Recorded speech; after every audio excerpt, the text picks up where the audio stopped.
Saya hanya ingin memperluas tema diskusi.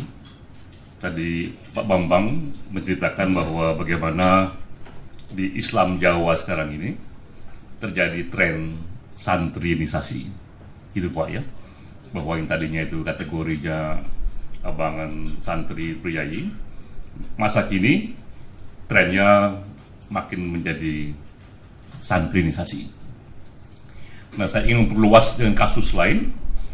Kalau di Jawa Islam santrinisasi yang menjadi trennya, bagaimanakah tren Islam di pusat budaya dunia sana, yaitu di Amerika, yang Islam di sana minoritas, ya, dan publik Islam di sana hidup dalam kultur kebebasan yang cukup tinggi.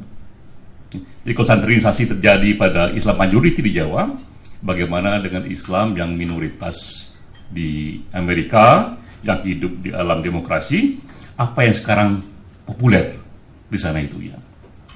Nah, saya baru baca report dari BBC Culture.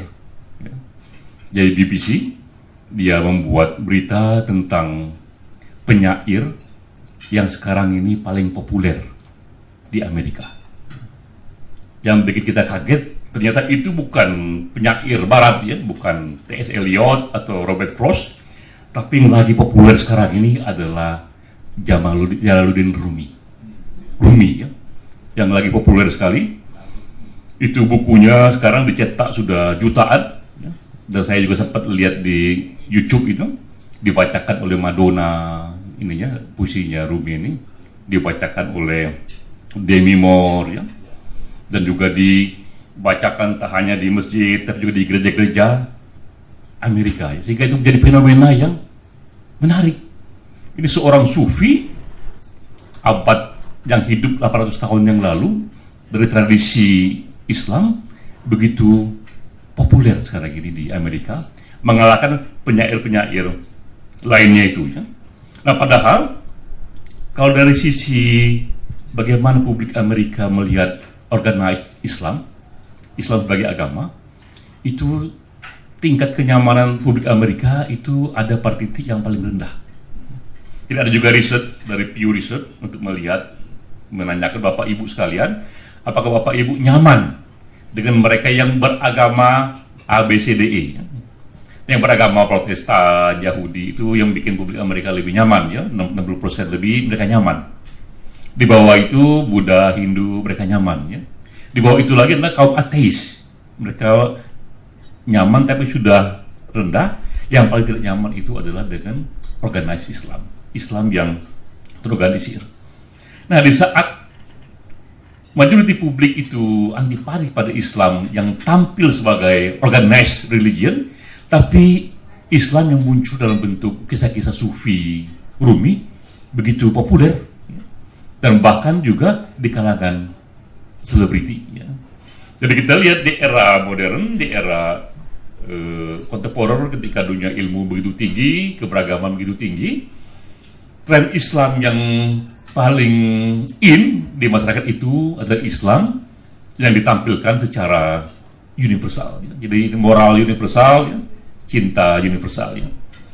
Jadi kalau di Indonesia terjadi santrinisasi itu yang populer, tapi di luar negeri itu adalah Islam yang ditampilkan lebih sebagai bentuk-bentuk spiritual umum ya. Saya kira itu tren yang penting, yang pada waktu juga saya kira di Indonesia akan juga tumbuh seperti itu ya. Itu pertama.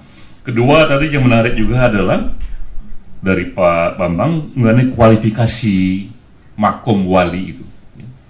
Jadi bagaimana wali ini individu yang punya atribut spiritual yang begitu tinggi, tak lagi harus didefinisikan sebagai kiai yang berdiam di pesantren, tapi juga bisa seorang politisi ya, seperti Pak Natsir tadi, yang punya atribut moral yang tinggi, yang punya kontribusi spiritual yang luas bagi komunitasnya ya. Nah, kalau kita mau lebih jauh lagi, berarti memang makom wali-wali itu juga bisa yang lebih jauh lagi, bahkan termasuk mereka-mereka yang sekarang ini secara keagamaan juga di luar Islam ya. Yang menarik itu adalah fenomena Bill Gates ya, yang Microsoft ini dia membawa fenomena yang sangat kuat sekali sekarang ini, yang menjadi tren. Ini bentuk spiritualitas di dunia bisnis, saya kira ya. Karena Bill Gates dia mempelopori yang namanya itu The Pledge, sumpah dari para bilioner, dari orang-orang yang kekayaannya di atas 10 triliun. Sudah ada 81 bilioner yang diorganisir, yang bersumpah secara publik mereka akan mewarisi majority dari hartanya untuk charity. Jadi kalau kita nih, sedekah kita berapa persen tuh wajibnya itu? 2,5%. Ini di atas 50% dari harta mereka untuk publik. Itu mereka semua sudah membuat pledge-nya ya. Dan sudah terkumpul, tadi saya lihat di internet, total 13.000 triliun rupiah dari kelompok ini ya. Dan mereka mengatakan bahwa ini jalan ketiga, bahwa di samping jalan pertama yang dikerjakan government, jalan kedua yang dikerjakan kelompok bisnis, jalan ketiga adalah dikerjakan orang kaya yang punya dana besar, yang di sini definisi dia adalah 1 billion US dollar, berarti mereka yang kira-kira kekayaannya di atas 12 triliun yang komit menyumbangkan majority dari ininya, dari hartanya. Bill Gates sendiri mengatakan 90% dari harta saya untuk derma, keluarga saya cukup 10% saja, dan itu sudah banyak ya. Nah, dana yang besar ini luar biasa efeknya.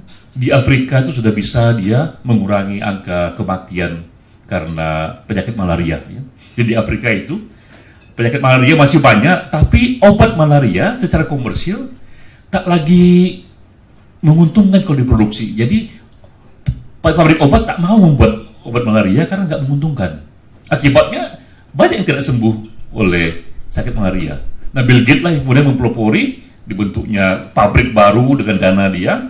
Yang menurutnya di jalan ketiga, ketika pemerintah nggak mau ambil ini karena majority publik votingnya nggak ke sana, dan bisnis nggak mau ambil ini karena nggak menguntungkan, dunia ketiga ini orang-orang kaya atau lembaga-lembaga dana mengambil peran ini dalam rangka kemanusiaan ya. Jadi untuk kasus ini Bill Gates pun bisa termasuk kategori wali juga, saya kira ya. Wali kaum-kaum. Jadi itu individu yang punya komitmen luar biasa, yang efek pada lingkungannya itu besar. Karena kalau kita coba definisikan wali yang paling fungsional bagi zamannya, ya itu para nabi sendiri, saya kira ya. Itu orang yang secara batin itu, kedalaman pengalaman batinnya itu tinggi sekali, tapi punya efek pada social change, pada perubahan masyarakatnya ya. Itulah wali yang jauh lebih fungsional ketimbang wali yang individual ya. Dia menemukan makomnya dan menghilang dalam senyap yang hening itu, tapi secara individual tak punya efek banyak pada lingkungannya, jauh lebih kokoh. Mereka yang batinnya mengalami pencerahan, tapi juga efek pada social change-nya itu juga tinggi ya. Nah, Bill Gates itu salah satu bentuk makom wali baru era modern di dunia bisnis ya. Nah, kalau di dunia politik kita juga tahu banyak tokoh-tokoh lain yang juga membawa pesan spiritual yang kuat, tapi social change-nya juga banyak berubah, seperti apa Martin Luther King itu ya. Pun dia yang I Have a Dream itu, dia bisa dengan non-violence-nya seperti Mahatma Gandhi, bisa dengan non-violence-nya, satu yang baru secara spiritual yang juga punya efek pada perubahan sosial politik masyarakatnya ya. Nah, jika itu makom para wali, berarti memang era sekarang ini di dunia politik kita di Indonesia, juga dunia bisnis kita yang butuh wali-wali baru. Wali-wali, individu-individu yang punya komitmen moral yang tinggi sekali, ya, punya record yang panjang, tapi juga tergerak untuk social change itu. Ya. Karena apa yang penting? Karena kalau kita lihat dari public opinion, bagaimana publik melihat dunia politik misalnya, atau bagaimana publik menilai trust dia pada partai politik, pada politisi, itu ada pada level yang rendah sekali. Mereka percaya pada partai itu di bawah 40% ya. Percaya pada politisi di bawah 40% ya. Kalau ditanya Bapak Ibu sekalian, apakah Bapak Ibu ingin anak Bapak Ibu jadi politisi? Di bawah 40% yang mengatakan ingin atau oke ya. Padahal politik itu hal yang nggak terhindari dan penting sekali di dunia publik. Nah, level merosotnya morality publik ini mungkin eranya yang membutuhkan hadirnya beberapa wali lagi itu untuk dunia politik dan juga untuk dunia bisnis. Nah, dunia bisnis ini penting karena apa? Karena jika segala hal sekarang bertumpu hanya pada pemerintah, hanya bertumpu pada partai politik, sementara quality partai politik dan pemerintah seperti itu terlalu murang prospek bangsa ini. Perlu juga kuatnya civil society yang kokoh. Tapi civil society tanpa dukungan dana yang cukup juga mati. Nah, kita perlu juga hadir lapisan filantropis seperti yang diorganisir oleh Bill Gates itu. Muncul gerakan orang-orang kaya di Indonesia. Kalau di Bill Gates sana ukurannya 1 billion US dollar, 12 triliun, di sini cukup mungkin 100 miliar saja. Yang bikin pelit seperti itu juga, bahwa harta saya katakanlah di atas 20% saja saya berikan kepada publik, dan itu bisa dikelola menjadi dana bagi aneka civil society ya. Tadi saya dengar dari Bung Agus Abu Bakar, rencananya bagus sekali mengenai perlunya party watch ya, yang mewatch perilaku partai, tapi ujung-ujung mentok ke dana lagi situasinya itu ya. Sementara dana kalau hanya mencari dari luar negeri juga makin jarang ya. Sementara dana diharapkan dari para aktivisnya tambah nggak masuk akal lagi, karena para aktivis yang terlibat di civil society umumnya mereka yang datang dari secara ekonomi menengah ya, ke bawah bahkan ya. Jadi memang wali-wali kita perlukan lagi, cuma wali-wali yang fungsional, yang dia punya komitmen dalam yang intens pada morality, tapi juga punya efek pada social change ya. Jadi dua itu Pak Bambang tambahan dari saya, bahwa tren santrinisasi itu di Indonesia mungkin lagi in, tapi di dunia modern saya kira pada waktunya yang nanti akan dominan dan dibutuhkan justru tren yang membawa Islam lebih kepada nilai spiritual universal ya, pada pesan-pesan cinta yang universal.